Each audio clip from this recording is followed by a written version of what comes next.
So, Simon, can you introduce yourself and let us know why you are doing this interview? Sure. Hi, my name is Simon Harper and I'm an accredited Cognitive Behavioural Psychotherapist. I'm also the author of Breaking Bad Patterns, 60 Ways to Free Yourself from a Life Stuck on Repeat. Unsurprisingly, I'm fascinated how and why we create psychological patterns, especially those that seem beyond our understanding. Generally, when I watch TV documentaries, I can't help trying to figure out why a person might behave the way they did. I was drawn to the Netflix documentary, The Search for Instagram's Worst Con Artist. Who was this person? And what had they done? And why? It was clear from the outset how upset people are with Belle, and clearly her actions have hurt a lot of people. But is she really a psychopath or suffering from Munchausen syndrome? Did she really set out to deceive people in a cold-hearted way? After watching the documentary and the brutal 60 Minutes Australia interview, I was left with the feeling that something is being missed. I wasn't seeing a manipulative con artist.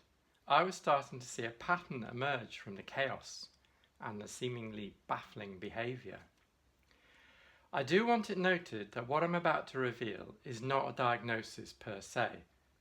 It's my personal opinion and my own personal observations from watching the documentaries. What I can say is, if I'm right, Belle's actions and behaviours, which include not seemingly knowing how old she was, all make sense from the lens we'll now be examining.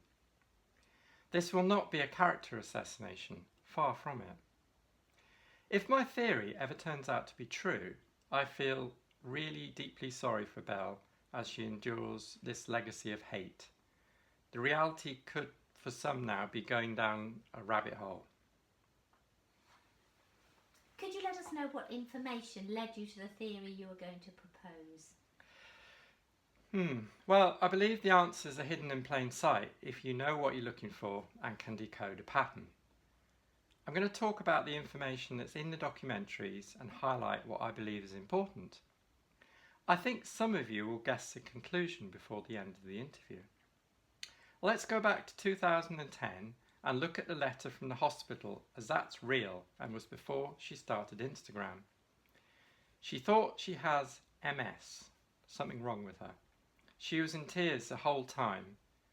She presented with a complicated mixture of symptoms: headaches, visual disturbances, trembling of limbs, difficulty in breathing, and she genuinely wanted to know what was wrong with her and how to fix it. Without going into massive detail for now, let's assume that she does believe that there is something horribly wrong with her and that part of her feels broken. Briefly, the symptoms she described to the doctor are all within the domain of trauma. I note that counselling was recommended. Simon, can you comment some more on the 60 Minutes interview, as there were some moments that seemed surreal? Initially, I want to pick out what Belle actually said and then circle back to these comments later. My childhood was not normal. My life kept shattering to pieces, blow after blow. I woke up with bloody eyes and nose. It's not easy to relive detail. I have grief for being taken for a ride and lied to. I suffered lots of abuse as someone prominent in my life was stalking me.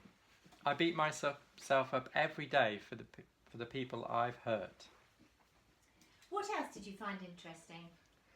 Like everyone else, I was curious why Belle couldn't answer a seemingly easy question about her age. Should be easy, right? Clearly, she must be a pathological liar. Personally, I don't think so. She believes she's 26, and then switches to believing and accepting she may be 23. Note that she says, I was raised as a 26-year-old. By implication, was she made to believe this? At this point, Belle says genuinely, I believe the identity crisis is big. It's not something I've understood or have answers for. I believe she is referring to these missing 3 years. Simon, it seems like Belle is struggling to know who she is. What did you pick up from other people's perceptions? Well, one of the journalists concedes she may be damaged. Her brother can't forgive her for her actions. Another interview couldn't get a read on Belle as she had a habit of going blank on things. It was like trying to nail jelly to a wall. Previous friends commented, she shapeshifts as she goes, reinventing herself. She tries out different identities and personalities. Why does Belle seem to have an identity problem? Great question, and this was illustrated near the end of the Netflix documentary in the words of the interviewee. There was something out of the blue, the weirdest thing. You could never even have imagined it. It was like seeing a new person. Belle dressed in Ethiopian attire with a new identity and calling herself Sabonto. Bella Johnson says it's really bizarre. I'm still not sure where you were going with all this. Can you tell us your theory now?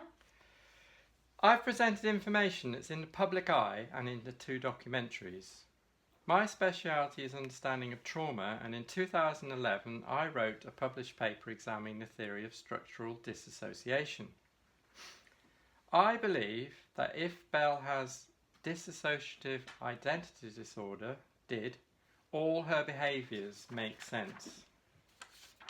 Far from being Instagram's worst con artist, her personality has fragmented in such a way that truth is indeed relative. She actually says, I've not been intentionally untruthful.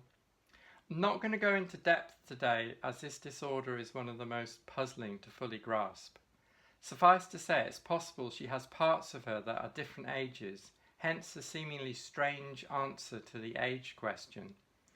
It also explains why part of her really did believe she was dying and why she believed she was having oral chemotherapy.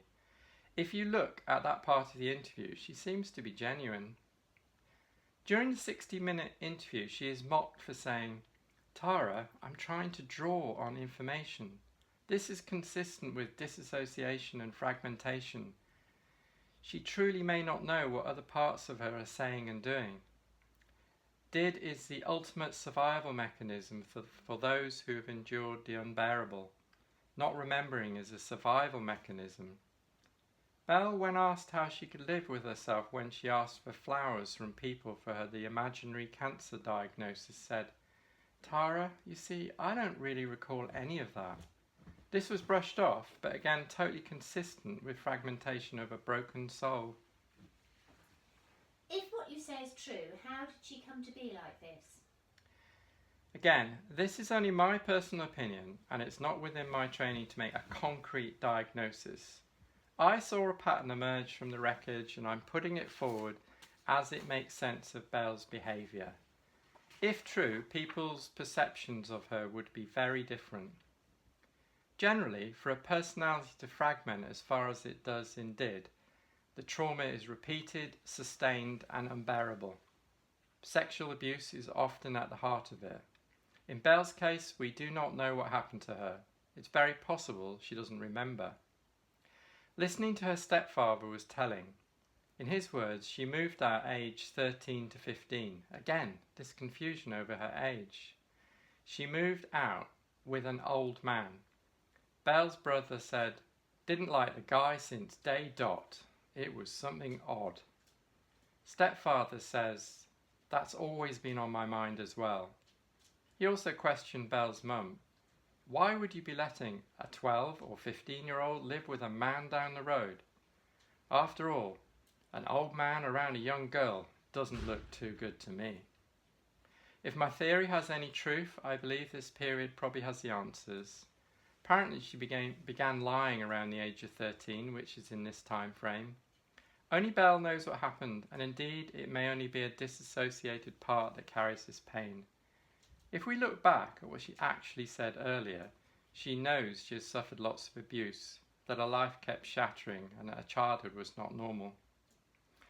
Once again, if any of this resonates with the truth, I hope that one day Belle seeks the help she needs to process all the trauma she experienced in her childhood.